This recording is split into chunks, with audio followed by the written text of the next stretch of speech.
હા તો દીકરી હવે આપણે બે માં દીકરી ઘરે રહી. એ આ ભલે બા. હાલો વાતો કરો, હું ખેતરે જાઉં. જય માતાજી. એ જય માતાજી.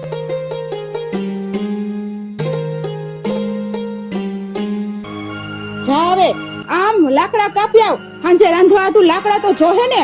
અરે બા, હું તો કોઈ દી લાકડા કાપવા ગઈ નથી. મારા બાપુ આવશે ને સાંજે એટલે લાકડા કાપી લઈ આવશે. અરે બાપુ વાળીની છામા, અને હું તારી પાસે જે કઈ કામ કરાવું ને તારા બાપુને કહેતી નહીં. અને ઊભી થાન છાન મુની આમ જઈને લાકડા કાપી આવ. અને પેલા મને પાણી પા અંદર થી હાલ. ઊભી થામ અને કામ કર.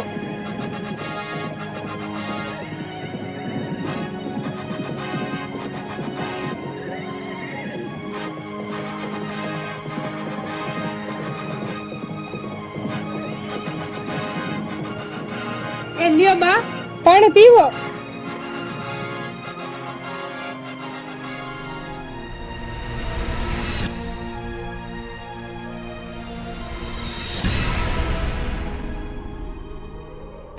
એ હવે ઊભી ની થાન આમ લાકડા લેવા જા હાલ.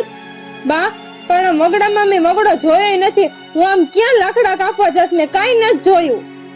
અરે તે વગડો ન જોયો હોય ને તો હું કહું કે જો આમ સીધી હાલી જા, ત્યાં વગડો આવશે અને ત્યાં લાકડા હશે. અને જો તને લાકડા ન જડે ને ત્યાં નદી હશે અને નદીમાં પડીને મરી જશે તો અમારે તારા નામની શાંતિ, અમારે કઈ ઉપાધિ તો નહીં. અને જામ ઊભી થાને લાકડા કાપ્યા, નકર રાતે તને કઈ જમવાનું નહીં જડે, યાદ રાખજે.